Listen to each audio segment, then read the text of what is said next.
Europe.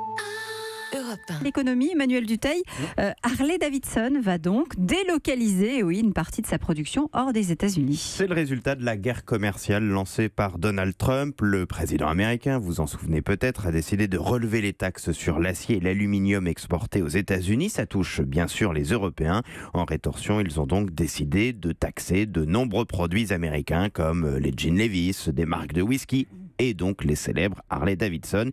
Les taxes douanières sont passées il y a quelques jours de 6 à 31% sur ces motos américaines qui entrent en Europe. Ça veut dire quand même que les Harley vendus en France, par exemple, coûtent aujourd'hui plus cher, 2200$ en plus par modèle selon Harley-Davidson. Il y a eu beaucoup de critiques là aussi, vous en souvenez peut-être, voire de moqueries sur ces taxes qui à l'époque avaient été jugées inutiles, pas à la hauteur par beaucoup d'observateurs. Et bien pourtant, pour contourner ces sanctions, Harley va donc transférer une partie de sa production dans des usines qu'il a hors des États-Unis. On ne sait pas encore exactement où.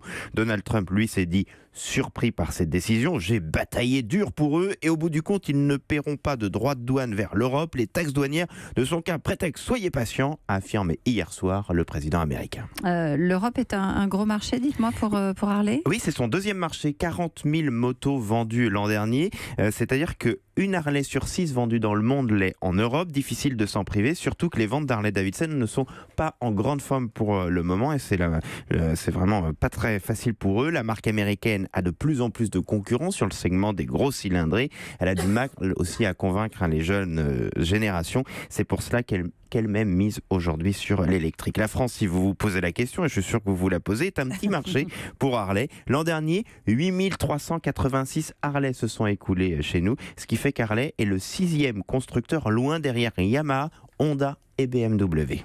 Et on s'arrête là avec les États-Unis. Vous avez l'impression qu'on va aller encore plus loin dans la guerre commerciale ? Alors, on a l'impression que ce n'est pas terminé. Notamment, Donald Trump a encore inquiété les marchés hier en menaçant, une fois de plus dimanche, dans un tweet, d'annoncer de nouvelles taxes sur d'autres produits si les Européens, notamment, bombent le temps. Ce qui était marrant, c'est que ce tweet a été effacé, donc c'était compliqué de le retrouver.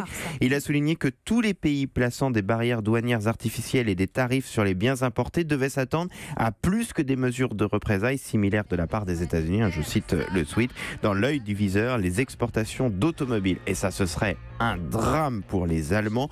Bon, côté français, nous, on s'en sortirait pas trop mal. Renault et PSA ne sont pas sur le marché américain. Mais ces menaces sont le signe vraiment d'une grosse tension qui pourrait avoir de grosses répercussions sur le commerce mondial et donc, au bout du bout, un moment sur notre consommation. Vous nous aviez promis de faire votre Brigitte Bardot. Voilà, elle est là, regardez. Oui, voilà, on va la laisser faire ça, Brigitte Bardot. Des Harley-Davidson électriques, ça me paraît improbable en fait. Ah oui, mais bon, même le bruit du moteur. On peut inventer le bruit. Oui, on peut l'inventer. Europe 1.